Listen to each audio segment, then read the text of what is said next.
Good afternoon, everyone. It is truly a pleasure for me to be here with all of you. Thank you so much for joining us. Pennsylvanians for Modern Courts is a judicial watchdog organization that's well known in some professional circles, but not as well known by citizens across the state as we might like. And that's unfortunate because PMC has been working tirelessly to create conditions for a statewide judicial system in which all Pennsylvanians come to our courts at any level, whether as litigants, witnesses, jurors, or lawyers, with knowledge of the judicial system and their roles in it, and the confidence that they will be treated fairly, impartially, and with respect. That vision compels us to work for civic education and engagement around the judiciary, equal access to justice, and modernization and reform of the judiciary, including the merit selection of judges and justices.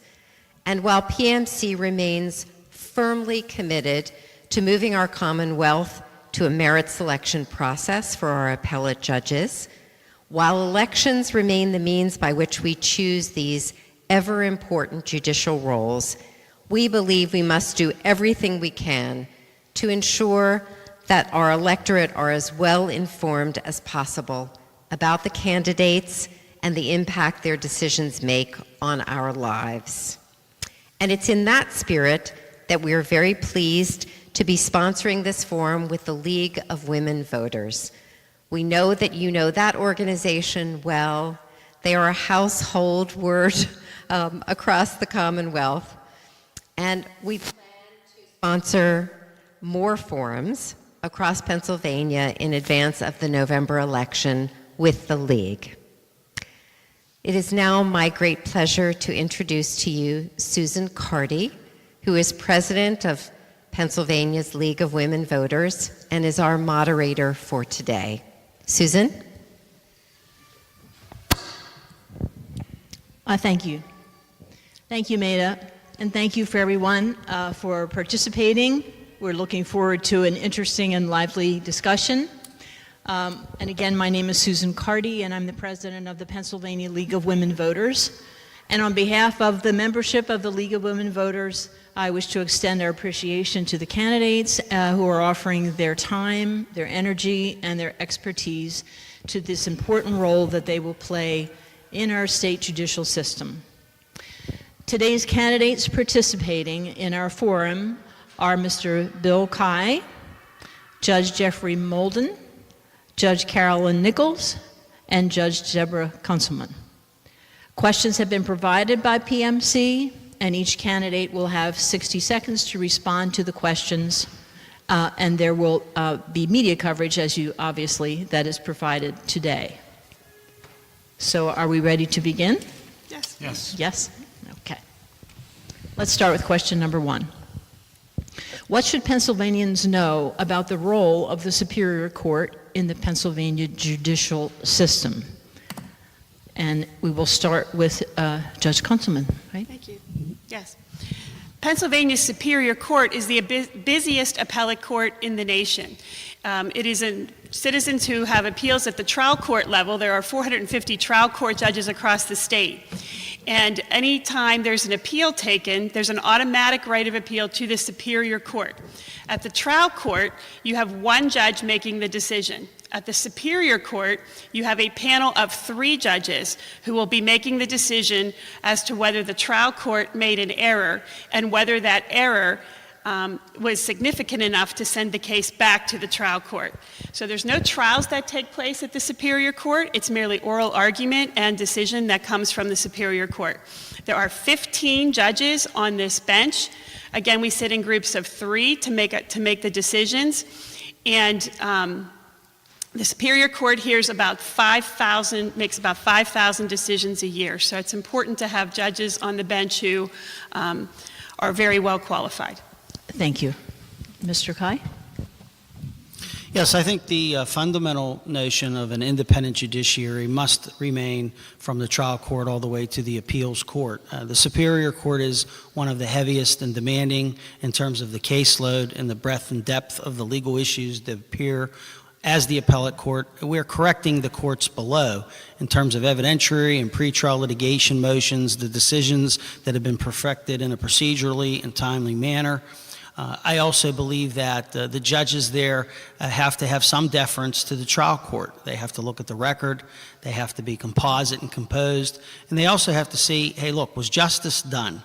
People that are looking in from the audience, people that have spoken to the candidates here, they want to see a fair system. They want to see a level playing field, and it's incumbent upon our appeals judges to effectuate justice. Thank you. Judge Moulton? Thank you. I had the honor to be appointed to the Superior Court by Governor Wolf this past summer, so I've been on the court for about 9 months now, and I've seen firsthand just how important the work of the court is to ordinary Pennsylvanians. As Judge Kunselman said, we are chiefly an error-correcting court, and Mr. Kai said that as well. We hear many, many appeals every year.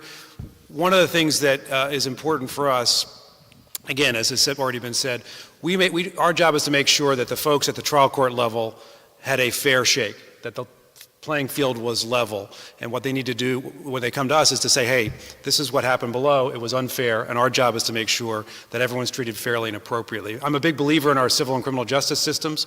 They are far from perfect, but we have an excellent court. And one of the things that people should know is that we have 4 openings on the court this year. Of 15 judges, 4 openings, so it's a big year for the court.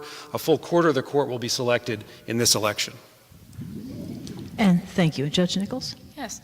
I call the Superior Court the People's Supreme Court for a lot of the reasons that we've heard discussed.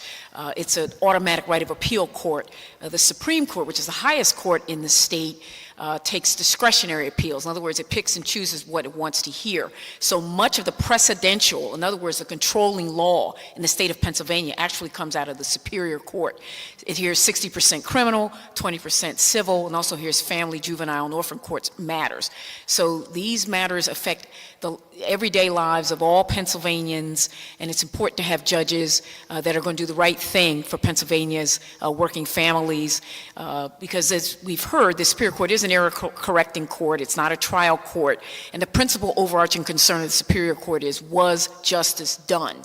And that is the paramount concern of the Superior Courts. We need judges on that court that are about justice, and that's what I'm about, and that's why we're all here, to make sure that justice happens at the Superior Court and that justice was done at the trial court level. Thank you very much. I don't know if I explained, I think the candidates understand that the goal is to rotate so that each one of you has the opportunity to begin first. So for the question number 2, we'll begin with Mr. Kai. Would you explain to us how your personal experience has prepared you to serve as a judge on the Superior Court?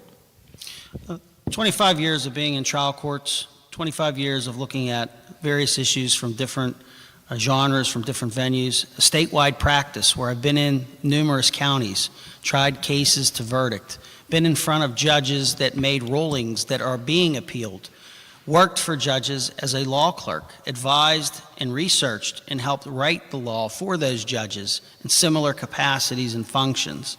I think the breadth and depth of my experience, having clerked, having worked on all sides of disputes as a plaintiff's lawyer, a defense lawyer, a prosecutor, also a defense lawyer, a court-appointed lawyer, and an arbitrator, I've played all of the positions. I'm ready to judge, I'm qualified, and I'm eager to perform, to be a public servant, to work for the people. Thank you. Judge Moulton? Thank you. One of the things that the Pennsylvania Bar Association looks at is breadth of experience, and I was pleased to have their highest recommendation, and part of that is because of the breadth of my experience. When I graduated from law school in 1984, I then clerked for 2 years on federal appellate courts, first for the Second Circuit Court of Appeals, and then I had a chance to clerk on the United States Supreme Court as well. I spent 8 years as a federal prosecutor, last 4 of which was as First Assistant U.S. Attorney, running a law office of 130 lawyers. I spent a lot of time in public service, including my time when Joe Biden went to the White House. I worked for his successor in the And the Senate got to work on the drafting and passage of the Affordable Care Act and also work on the Judiciary Committee as well. I have an extensive private practice experience as well, largely representing media clients, and I have an extensive appellate experience in addition. Plus, for the last 9 months, I've been on the court and have developed a body of work, published well more than 100 opinions in that amount of time. So if people want to look at what my work product's likely to be, they can see what I've done for the last 9 months. Thank you. Thank you. Judge Nichols? Yes. What qualifies me to be a Superior Court judge? The Superior Court hears about 60% criminal cases. For the past 6 years, I've conducted criminal matters. I'm a criminal court judge. I conduct about 30 to 40 jury trials a year. I've completed about 100 jury trials within the last 3 years concerning drugs, home invasion, shootings, robberies, family violence, domestic violence. So I've been able to see the full breadth of criminal practice. Before I became a judge, I was a lawyer for 20 years. I handled civil rights cases, civil cases. My practice has been about inclusion, justice, and fairness for all communities. Since I've been a criminal court judge, I make sure that, for example, all communities are treated with respect. For example, transgender individuals come to the court and they want to be treated with respect with the identity that they identify with. So I make sure that transgender defendants are housed accordingly for their public safety. And that's just an example of some of the things I've been able to do since I've been a criminal court judge. Thank you. Thank you. All right, we're on to question number 3. Wait. Oh, I'm so sorry. See, I was anticipating your answer. Go right ahead. I'm so sorry, Judge Conzel. That's okay. That's right. My personal experience, I believe, uniquely qualifies me for this position in that I've been an attorney or a judge now for the past 25 years. I have 13 years of experience in private practice representing plaintiffs in personal injury actions, employment cases, and municipal law, as well as family law. And then for the last 12 years, I've served as a judge on the Court of Common Pleas in Beaver County, which is just outside of Pittsburgh, for those of you who aren't familiar with Beaver. In those 12 years, I've presided over civil cases, juvenile cases, including juvenile delinquency and dependency, and including all juvenile felony cases, as well as all the civil cases that have come through our county.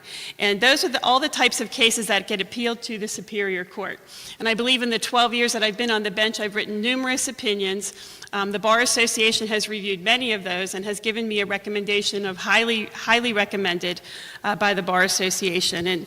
And for those reasons, I think I am uniquely qualified for this position. Thank you. Thank you again. All right, now let's try number 3. And Judge Moulton, we will begin with number 3, I believe. Yes. All right. The question is, do you believe that judges have a responsibility to be ambassadors for the justice system? And what activities have you undertaken or would you undertake in the future to fulfill that responsibility? Oh, thank you, Susan. I think that's a great question. One of the things that this whole electoral process has made clear to me is that we need to do a better job as a judiciary in making sure the public understands who we are and what we do. The Pennsylvania judiciary has suffered a great deal in the last several years in terms of its reputation. A lot of that has been in the form of self-inflicted wounds, unfortunately. And one of the things that we can do and should do, and I am trying to do now but hope to do in the future if I'm elected, is to make sure that the public understands who we are, how we decide cases, why we decide cases the way we do. And so I think community outreach, not just to the legal community, but more generally, is an important thing for judges to do. I've tried to do some of that, obviously done a lot of it in the election process, but afterwards I think meeting with community groups, explaining the judicial system is an important thing for all of us to do. Thank you. Judge Nichols. Yes.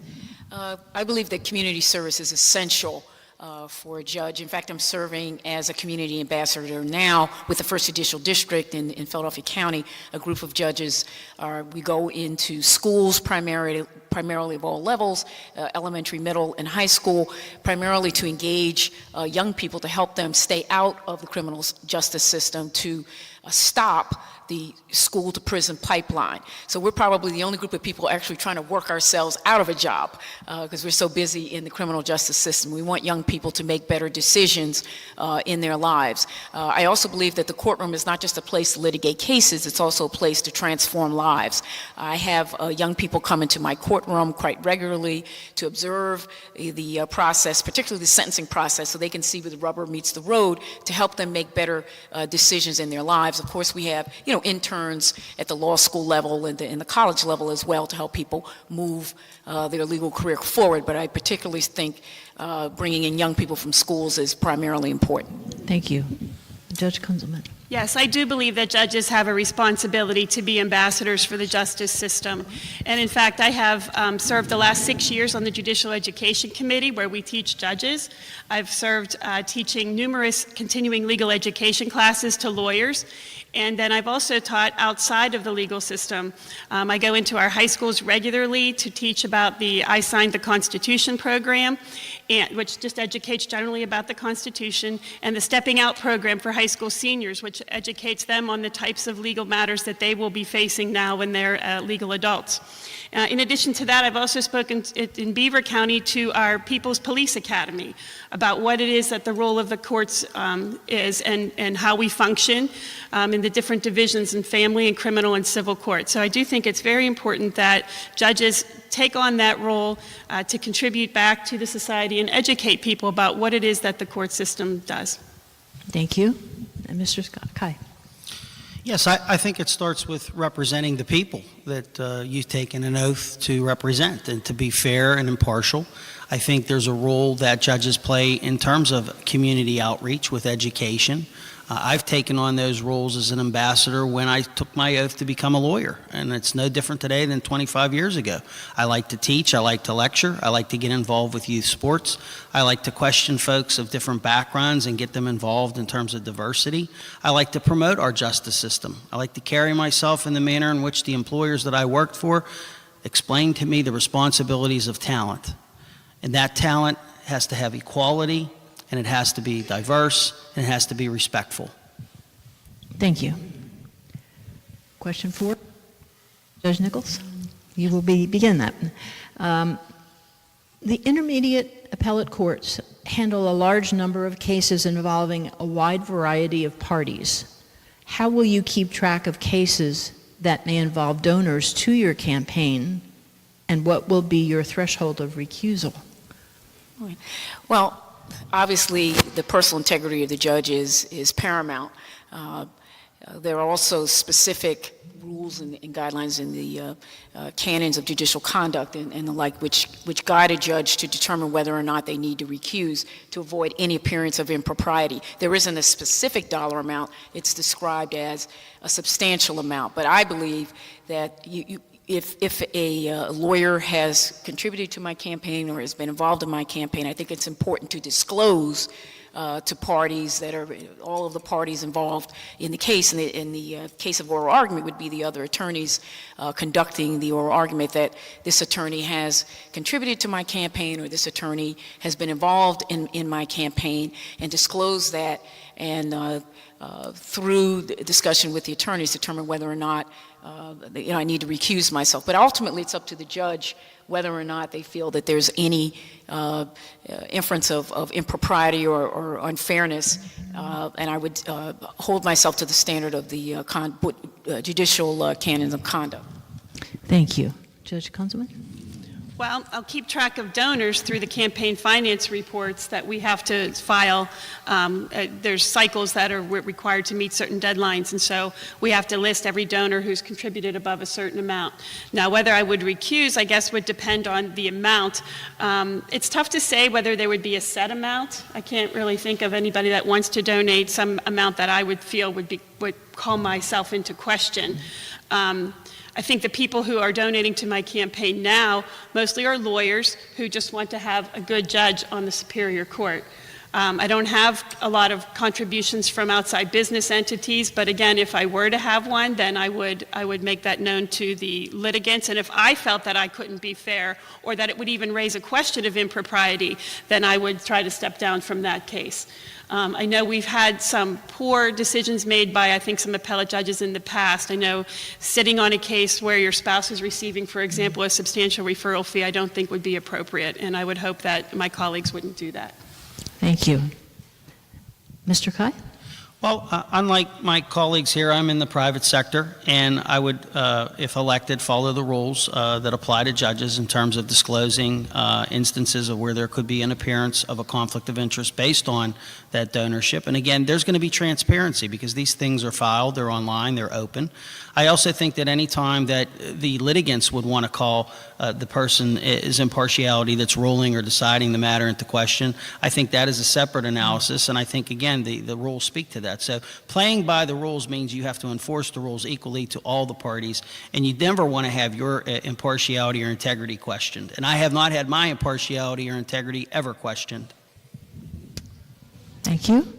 Thank you. Well, this question illustrates one of the real challenges of running for judicial office is that the reality is you have to raise money in order to succeed in this process, and oftentimes that means raising money from lawyers, more often lawyers than from litigants. And I've lived that already for the last several months of the campaign, and what I do is, as others have already said, the crucial point here, I think, is disclosure to the parties. And I've had, since I've been on the Superior Court, a number of instances where I have asked the Prosecutor's Office to send a notice to the parties explaining that one of the lawyers in the case has given a certain amount of money, that I've raised a certain amount of money, again, all public record now, and inviting the parties, if they should so choose, to raise a question of recusal. And in a couple of instances, I have, because of the role of a particular lawyer in a law firm in helping my campaign, I've actually recused myself, but otherwise have put parties on notice and invited them to file a motion if necessary. But again, this is something we all have to deal with in this world of electing judges. Thank you. Okay, question 5. We'll start with Judge Kunzelman. What can you do on and off the bench to ensure that all Pennsylvanians have equal access to justice? Well, on the bench, I can make sure that people are not intimidated when they come into the courtroom. I see, as civil motions judge in Beaver County, I get a lot of litigants who do not have lawyers. And so I try to explain to them as best I can without violating the code of conduct what's expected of them, and make sure that they have the appropriate forms to fill out and that they understand the process. And so I try at the beginning of every case, in fact, to explain the procedure and how we're going to go forward. In addition to that, off the bench, I think the idea of just promoting fairness in the courts and diversity, and to make sure, for example, Pennsylvania is one of the only states that does not fund the public defender's office statewide. And so I think just being an advocate for those types of things is important, to recognize that maybe our state should be doing more to make sure that the indigent people get equal access to lawyers when they're faced with a crime. Thank you. Mr. Kai. Well, I think that, again, there has to be reverence to the people and to the oath that the judge takes to the people. And we would hope that as a judge, you're busy enough working and researching on the issues that are before the court that you would not be participating in any type of ex parte misconduct, any type of campaigning, any type of politicking, any type of impartial, preferential treatment to the litigants or the parties. You'd want to remain neutral. You'd want to remain independent. I think off the bench, I think you owe that sense of being a representative of your fellow sisters and brothers on the bench, and you would want to carry yourself in a manner befitting of an appellate court judge, and that means respecting people.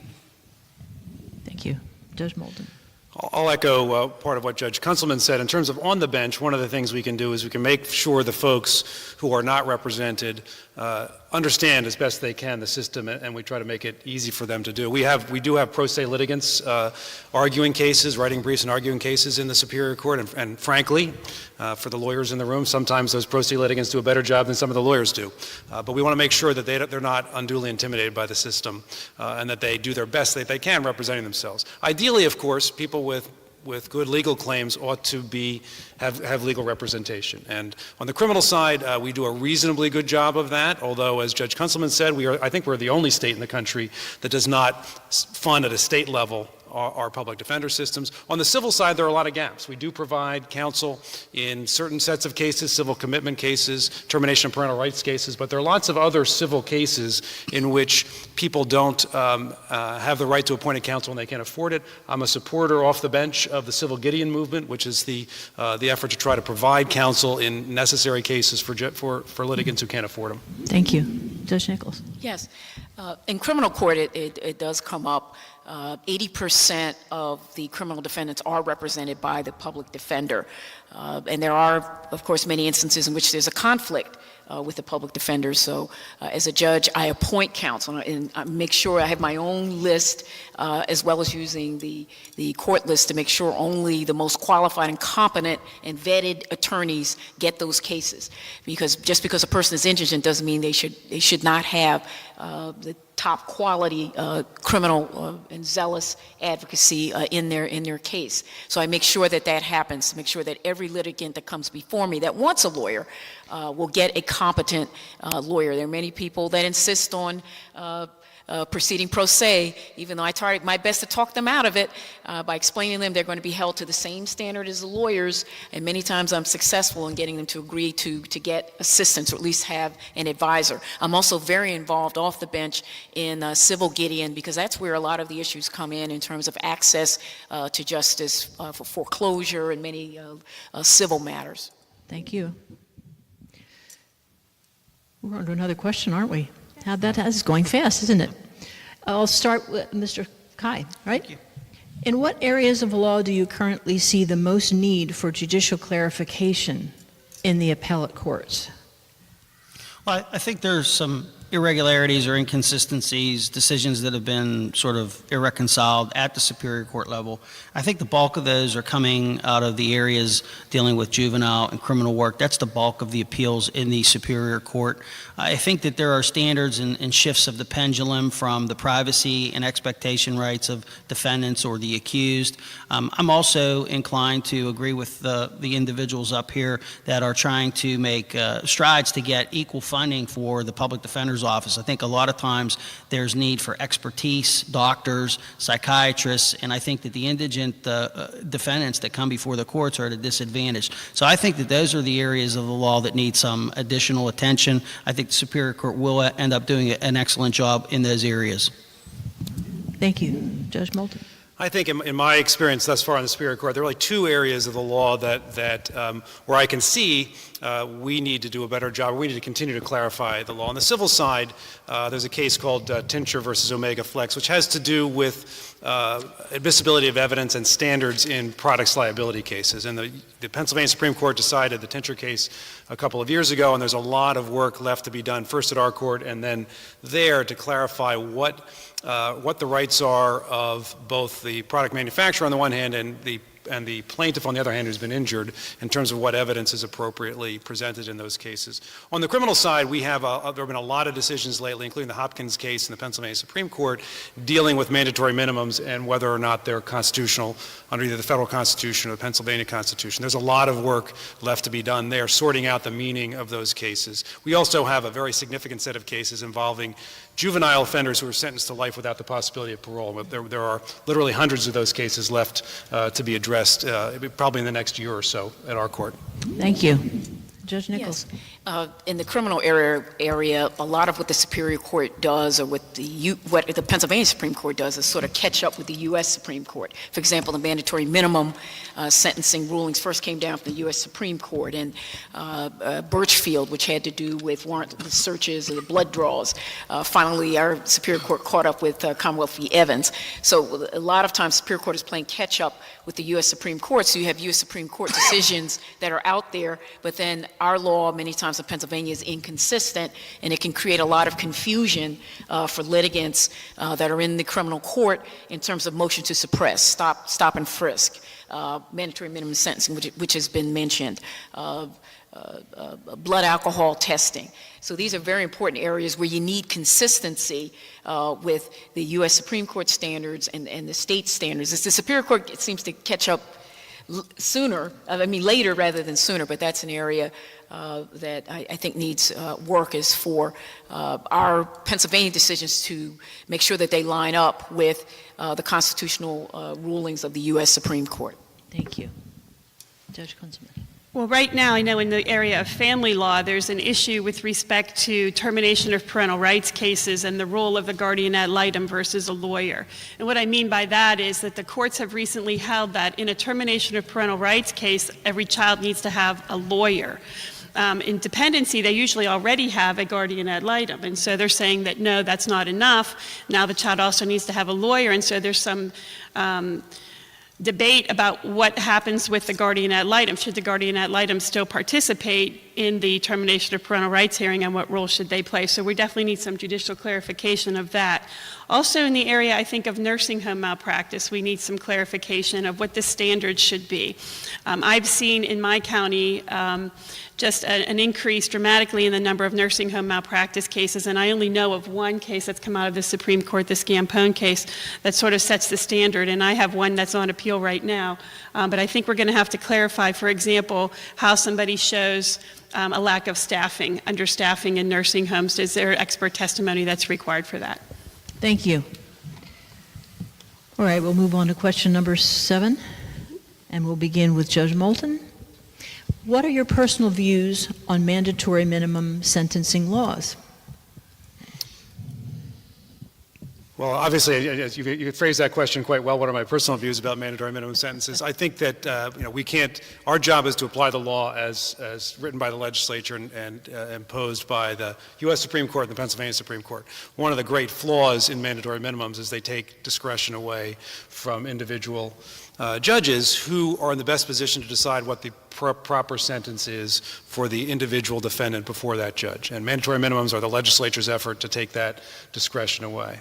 And while we have to be very careful about having sentencing depend entirely upon the judge before whom one appears, we shouldn't have widely disparate sentences based on judges. Mandatory minimums do take away from individual judges what I think in many cases is the crucial discretion that they should have in order to make individualized determinations. All defendants do not come before us in the same way, and we need to be able to make a judgment in a particular case as to what the best thing is for that defendant, whether it's a long-term incarceration, short-term incarceration, treatment, et cetera, and mandatory minimums take that option away. Thank you. Judge Nichols. Yes. Well, certainly as a criminal court judge, I deal with mandatory minimum sentencing on a daily basis. Before the sentencing statute was ruled unconstitutional, mandatory minimum sentencing, I did apply it, because regardless of my personal opinion, I'm elected as a judge to follow the law. Not my own opinion, not popular opinion, not political direction, but follow the law. Now that Eileen cases come down from the U.S. Supreme Court, and then the Newman cases and other cases that have affected cases in sex crimes as well as drug and gun cases, and the mandatory minimum sentencing scheme of the Pennsylvania statute was declared unconstitutional, judges still have tools that they can use, risk assessment, sentencing guidelines. So the judge isn't sitting up there just, sort of winging it. There are plenty of tools, sentencing tools that a judge can use. Also, I'm a personal proponent of what Secretary Wextel has described the Department of Correction as truth in sentencing, where he talks about at the state level that a minimum sentence, at least the minimum sentence, should be served for state sentence. Thank you. Judge Kunzelman. Yes. Well, I understand the desire across, we have a very, very large state, 67 counties, 60 judicial districts. I understand that we want to have some uniformity so that if somebody commits a crime in Beaver County, that they're treated the same as somebody in Tioga County or Philadelphia or anywhere else across the state. However, by hamstringing judges with mandatory minimum sentences, I think it does take away a lot of the discretion that a judge would have and does not give enough consideration to the circumstances by which that defendant appears in your courtroom. And so I do think there has to be some balance in terms of uniformity with the judge's discretion. Thank you. I think from a modernization of the courts, something that I've campaigned on in terms of bringing some reform and some common sense back to justice, again, mindful that our role is to interpret the laws. Having been a prosecutor, having been a defense lawyer, having worked for judges that handed criminal sentences down, both federally and state sentences, we have to understand that that discretion is important. I think today we have a lot of data that can be studied, that can be applied in a uniform manner, but ultimately, my personal opinion is not really what's important. We would have to follow the law. I think we do need to have our legislature, though, address the very woeful inadequacies of the current system. And I suggest that we have those advocates in the legislature think of in terms of guidelines rather than mandatories. Thank you. So this is 8. We'll begin with Judge Nichols. All right. What do you see as the biggest gaps in access to justice in Pennsylvania? The biggest gaps, primarily resources would be number one. As a criminal court judge, reentry is critical.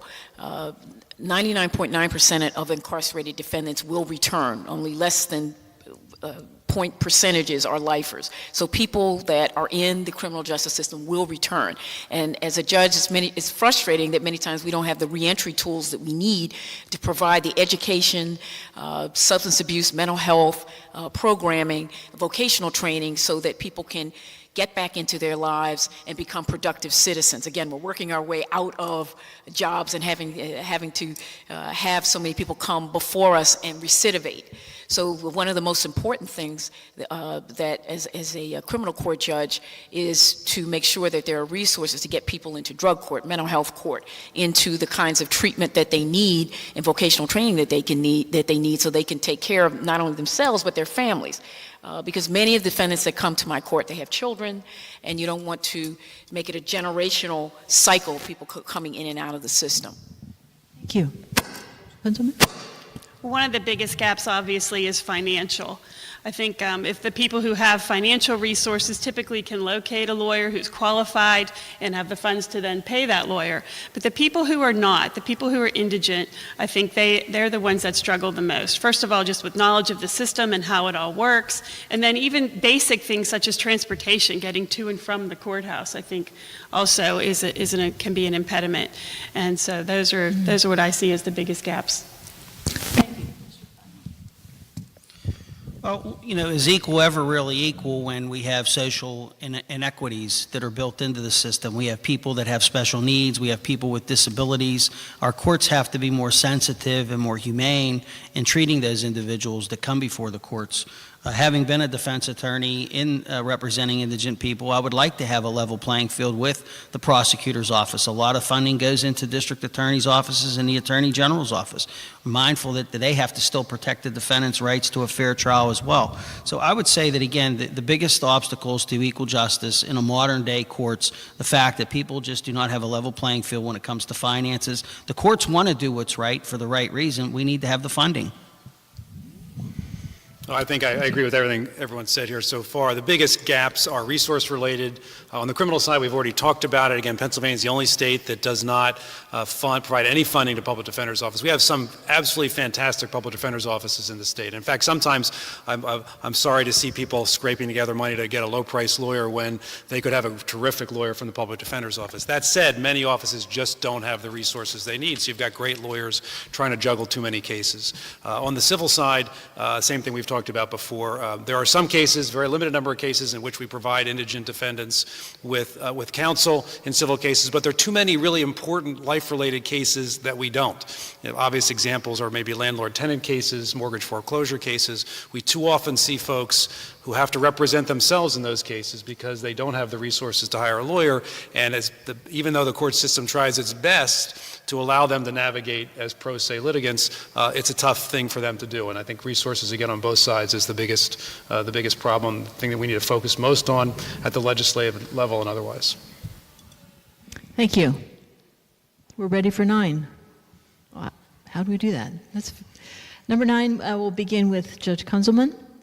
What are your views on broadcasting courtroom proceedings? Do you believe that social media such as Facebook or Twitter has a role to play in making courtroom proceedings accessible to the public? I think that's two questions, Yes, first of all. it is. So in terms of broadcasting, I think it would depend on the case, the publicity, and whether the resources were available. I do think it's important for transparency that the people in the Commonwealth get to see how our courts operate.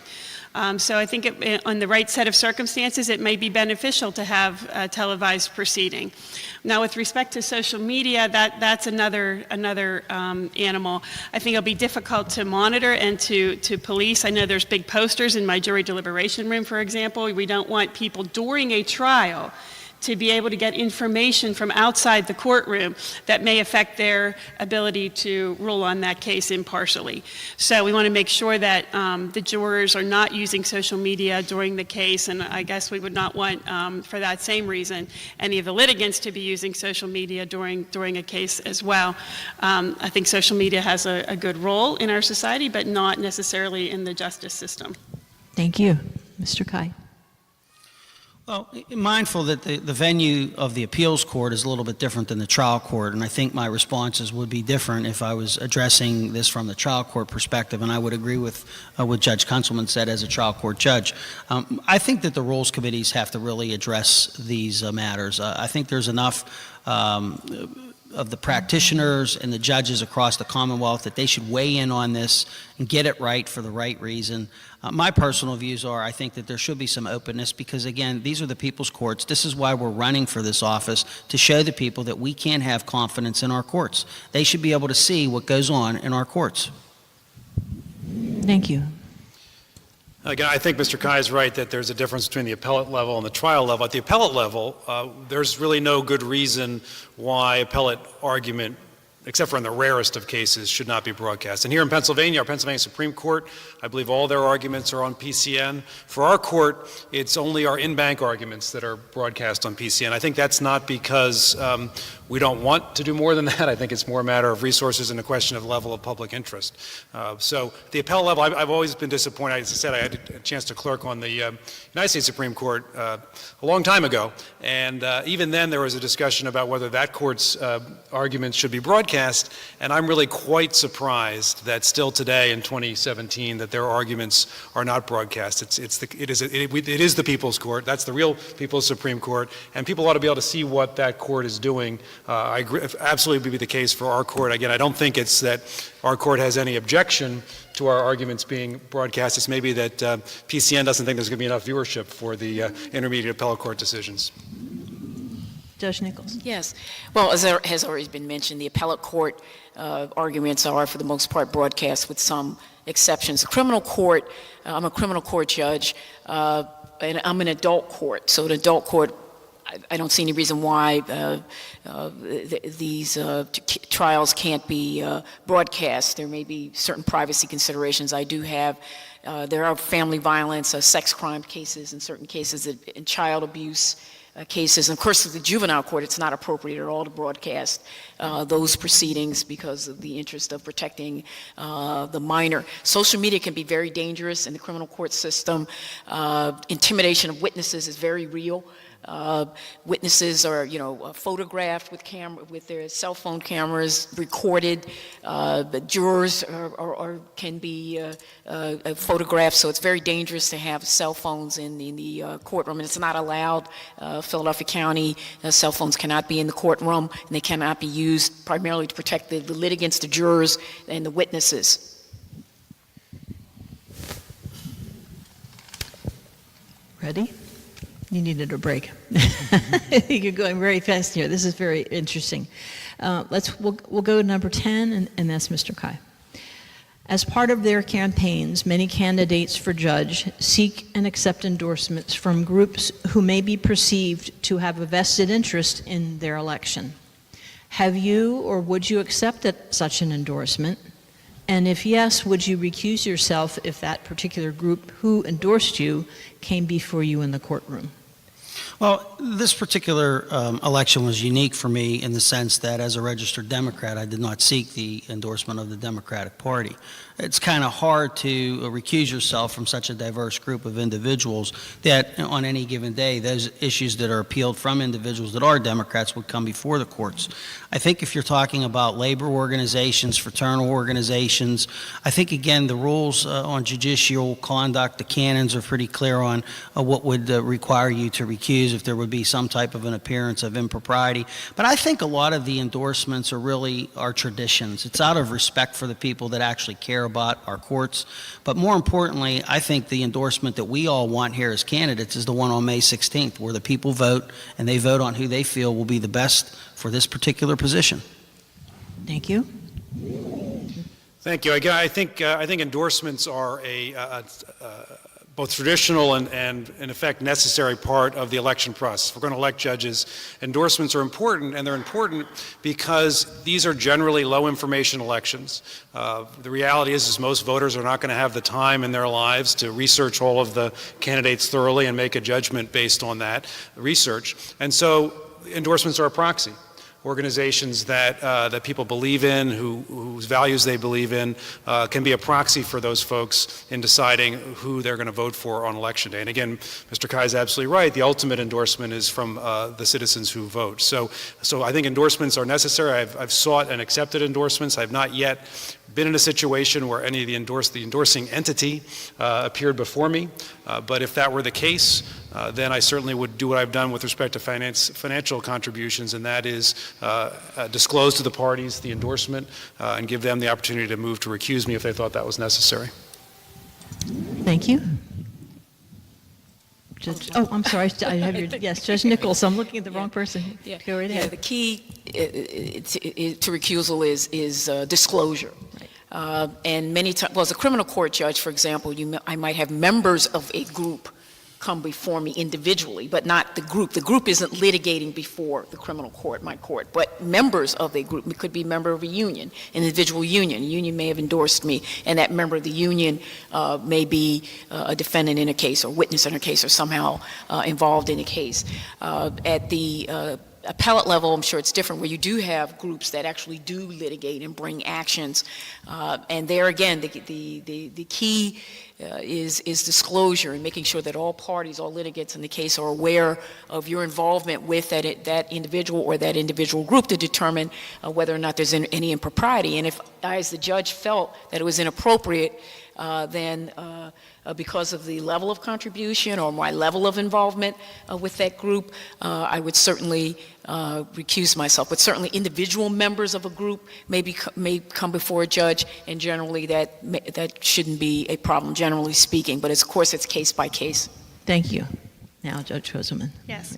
So I have sought endorsements in this campaign, and the reason for that really is to get your name out. I mean, this is a difficult process, not as Judge Moulton pointed out, low information. Not too many people take the time to do the research to find out about the qualifications of the appellate court judges, and so they do rely on some of the other entities to make recommendations to them.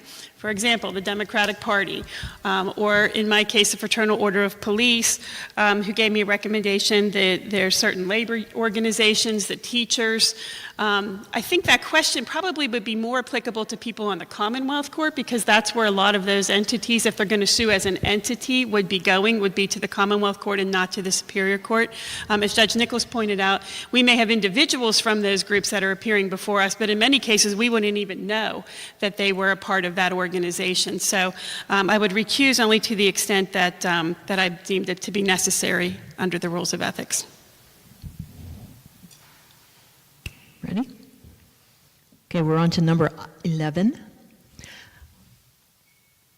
What does your party membership say about you as a judge, and how does it affect your perspective on legal matters?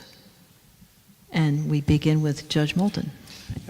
I think that's an excellent question. And again, it's one of those, as we've talked about and answered a number of your questions, it's one of the facts of life of electing judges. Is we have in Pennsylvania a partisan election for judges. Some states don't. Some states have nonpartisan elections. In fact, Pennsylvania had nonpartisan election for judges, I think, for 7 years in the early 20th century. So it's a great question, because really party affiliation should not make a difference in the work that we do. We are judges of the facts and the law, and whether or not we're a Republican or a Democrat or an independent should have no bearing on how we decide cases. Again, just like endorsements, just like raising money, the party affiliation is at some level a rough proxy for a set of values that folks from that party tend to have versus folks from the other party.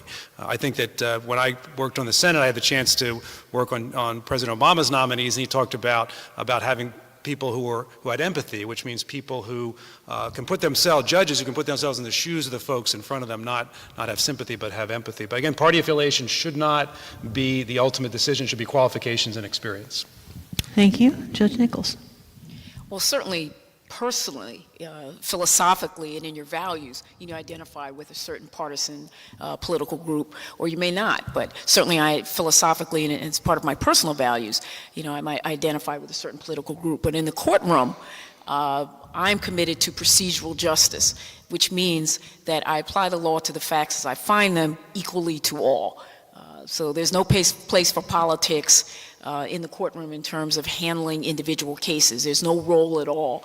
But our values in terms of, I consider myself a progressive person. I am a legal realist, and I look at the totality of the circumstances to make my decisions, but I do not make decisions based on partisan politics or any kind of party affiliation. Yes, Judge Kunzman. Yes. So I think, again, we are forced to choose a party to run at the appellate court level. Obviously, at the magistrate level and at the trial court level, judges are permitted to cross-file and run under both tickets. But in the appellate level, we have to choose our party and run on the strength of our party. And so I'm a registered Democrat, have been for a long time, and I'm not sure what that says about me as a judge. My role as a judge is to follow the law and to treat the people who appear in front of me fairly. And so even though sometimes those decisions may conflict with my personal views, I know in asking people even for support, many of the lawyers who've appeared in front of me, I have no idea their political affiliation, but I hope in November that they'll support me regardless of whether they're Democratic or Republican, because they feel that I could do a good job on the appellate court. Thank you. Well, I'm Irish, Italian, Catholic, and a Democrat. And a lot of stereotypes there if you walk and knock on doors and talk to people throughout the Commonwealth. That's an unfortunate thing, because I think from our modern judiciary, we should be, again, independent. And I've had a lot of support professionally and personally from both sides of the aisle, and I don't think we ever really discussed political affiliations or ideologies. I think the role of a judge is to follow the law, not to legislate and not to enforce the law, but to make sure that those are charged with the enforcement do it in an even-handed fashion.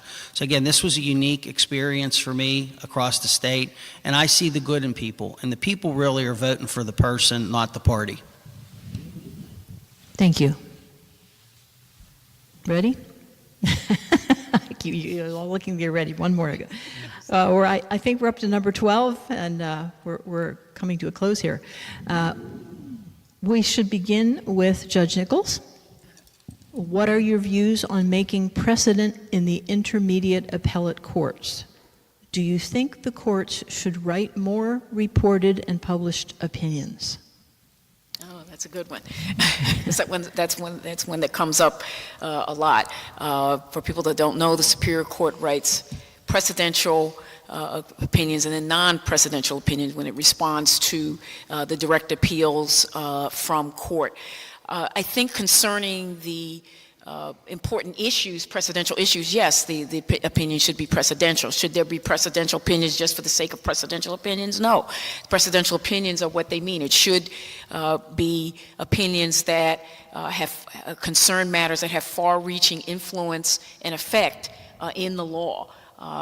We've talked a lot about mandatory minimum sentencing, the exclusionary rule, certain constitutional issues. Of course, those decisions should be presidential opinions, but not necessarily opinions in every single case that comes up before the Superior Court, because something like 8,000 cases a year are appealed to the Superior Court. You can't have 8,000 precedential opinions a year. Certainly, the cases that are the most impactful should be precedential opinions. Thank you. I'm actually excited about the opportunity to make precedential opinions in the Superior Court. Well, I know that the Supreme Court has the final say. As we've talked here today, of the 5,000 cases that come through the Superior Court, only about 50 go up to the Supreme Court. And so for many people, this is it. And many of the cases, I think, could be precedential. And so I think we need to think about that as judges on this court, that our decisions are going to have or could have an impact beyond just the facts of this particular case, especially when there's a case of first impression or the first time that a new statute is being interpreted. I think that we should, as a Superior Court, make the effort to clarify the rule so that all of the trial courts can benefit from that. I know sitting as a trial court judge, it's often frustrating when there's a non-precedential, non-binding opinion that is exactly on point, but I'm not even supposed to know that it exists. I know there's a proposed rule change right now to Rule 126 of the appellate courts that will allow lawyers to cite non-precedential decisions for persuasive authority. So even if we don't come up with precedential decisions or binding decisions, at least the use of non-precedential decisions for persuasive authority should be done. Thank you. Mr. Kai? Well, what I tell my children when I go off to work is that I give the best to every individual client. I think as a judge, you have to give your very best to every individual case. It should not matter whether that case is going to have some precedential effect for the law books. I think working with your colleagues on the bench, however, you could maybe come to a consensus in being collegial and being supportive of your fellow judges. If they feel that there's a case that merits being a precedential opinion, then I think that it's incumbent upon that court to come and work to an understanding. I also think that there has to be some respect to litigants. If litigants in various counties are litigating the same issue up on appeal, that would signal, at least to me, that out of some respect or deference, that particular issue may be of substantial import and then therefore precedential. Thank you. Thank you. So I think as an intermediate appellate court, we have a number of different roles. We've talked about those already today. One is error correction. One of our jobs is to make sure that justice was done at the trial court level, and if not, to send the case back to make sure that it's done right. We also have a couple of other roles. One of the things we have to do, and as Judge Kunselman said, we decide of our cases, a tiny fraction of our cases go to the Pennsylvania Supreme Court. It's our job to provide guidance to trial courts and to lawyers and litigants below. And if too many of our opinions are non-precedential, we're not going to provide that guidance. So our job is to get the right reason, the right result for the right reason clearly articulated in every case, but also in those cases that have somewhat broader application than just to the particular litigants, our job is to make sure that we give guidance to those litigants, to other potential litigants, to lawyers, and to trial judges. So we should do our best to have as many of our decisions be citable as possible. And I agree with Judge Kunselman that the Pennsylvania Supreme Court, there's a proposed rule change before them to allow at least our non-precedential opinions to be cited for persuasive value, and I think we should do that as a first step. Thank you. We have come to the point in our forum here where now it's your turn to take 2 minutes to talk about yourselves. I won't be asking you any more questions, and we will go through the panel in the reverse order from where we began. So, Judge Nichols, you will be the first person. You have 2 minutes to tell us what you really want us to know about you and why we should vote for you. Okay. Well, Judge Nichols, I am, as you've heard throughout this discussion, I am a criminal court judge in the Court of Common Pleas. I consider myself a first responder in American society. I see all of the socioeconomic challenges in American society. They all come into the criminal court. You know, the drugs, the opioid plague that's destroying our state, robbery, shootings, domestic violence, sex crimes, they all come into the criminal court. So I bring that kind of understanding of human nature. A judge has to understand human nature. A judge can't just doesn't make decisions in a vacuum. A judge has to understand the human condition and that these are real decisions that affect real people and have real consequences, and always keep that in mind. That's the kind of sensitivity that I would bring to the Superior Court. I've been a criminal court judge for 6 years. I've been a lawyer for 20 years. I was the assistant city solicitor, so I defended firefighters and policemen and city workers doing their job. They were sued in civil court. So I bring, and I was also a city administrator, ensuring that minority and women received their fair share of city contracts. So I have a broad experience as a lawyer, as a judge, and my career is about inclusion, integrity, fairness, and applying the law equally to all. And that's the same kind of sensitivity I intend to bring to the Superior Court, to treat diverse communities with justice, just as I'm doing now, because people are coming to court for justice. That is the primary point. They're coming to the criminal court for justice, civil court for justice, all courts for justice. In the Superior Court, the job is to make sure, the overarching concern is to make sure that justice was done, that justice happened at the trial court level, and to make sure that there were no errors in law or any bias or any other impropriety that occurred at the court level. And my experience speaks to justice, inclusion, and fairness, and I intend to bring that to the Superior Court, and that's why I'm running, and that's why I'm seeking your support and your vote. Thank you. Thank you. Judge Moulton. Thank you. Let me start first by thanking Pennsylvanians for Modern Courts, League of Women Voters for putting this program together, and PCN for covering it. As we've talked before, this is a low information election. We don't have a lot of interaction with the vast majority of the electorate, and so having this sort of forum, giving people the chance to learn a little bit about ourselves, is extremely valuable. And we've got a lot of terrific candidates running for Superior Court, so I hope folks have learned something about all of us. Very briefly, at a personal level, I'm from Montgomery County, married 34 years to my wife Lisa, who is a public school special education teacher. We've got 2 grown daughters that we're very proud of. I spent most of my career, as I said earlier, in public service. It was highly recommended by the Pennsylvania Bar Association, and they really look at 3 kinds of things, I think, in the Bar Association. They look at professional competence, and I have a very broad set of experiences that I think I bring to the table, which is valuable, and I've shown in the last 9 months is valuable as a Superior Court judge. Integrity is incredibly important. We have a little bit of a damaged judiciary in terms of our reputation, and I think having somebody like me with really an unimpeachable record is valuable. And then there's judicial temperament. You need to have somebody who's on the bench who is objective and dispassionate. Sometimes that doesn't work at home when you're having a debate with your wife, but on the bench you want to be somebody who is going to decide on the facts and the law, not emotion, not on some political agenda or any other kind of agenda. As I said earlier, I'm a big believer in our civil and criminal justice systems. It does matter who judges are, and the last thing I'll say to the people watching is this is a really important election for our court. There are 15 judges on the court. There are 4 openings. These are 10-year terms. So what happens this May and then what happens in November is going to have a huge impact for a long time on how our court works. So I encourage you to look into all of us, to do the research that you can, to look at proxies, endorsements, et cetera, and make your selection, and most importantly, to vote in May and in November. Thank you. Mr. Kai. I'm Bill Kai. I'm from Allegheny County in western Pennsylvania. I've been a trial lawyer for 25 years. I've seen just about every type of situation in the courtroom, the good, the bad, and the ugly. I've been a compassionate person. I've usually represented the underdog, the person that did not have a voice, could not stand up for themselves, and frankly, nobody else cared about.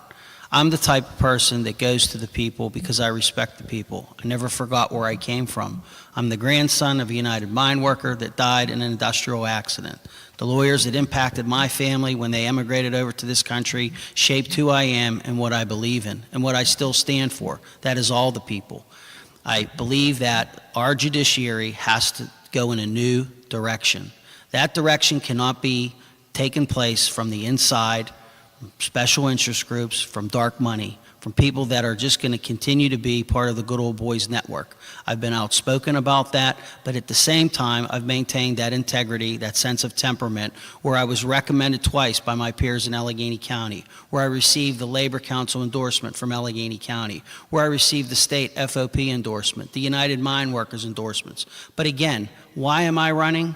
I'm running to serve all of the people. Whether you're in Tioga County, whether you're in Potter County, whether you're in Philadelphia or in Allegheny, you need to have justice. You need to have somebody that has fought injustices. I will do that in a dispassionate manner, in an unprejudicial manner, in a fair manner. I'm Bill Kai. I'm experienced, fair, and dedicated to justice. Thank you. Ms. Kunzelman. Hi, yes. Judge.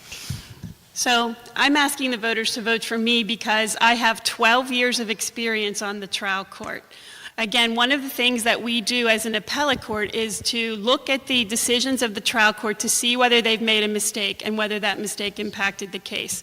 And who better than someone that sat in those shoes for 12 years to judge the decisions of the trial court judges.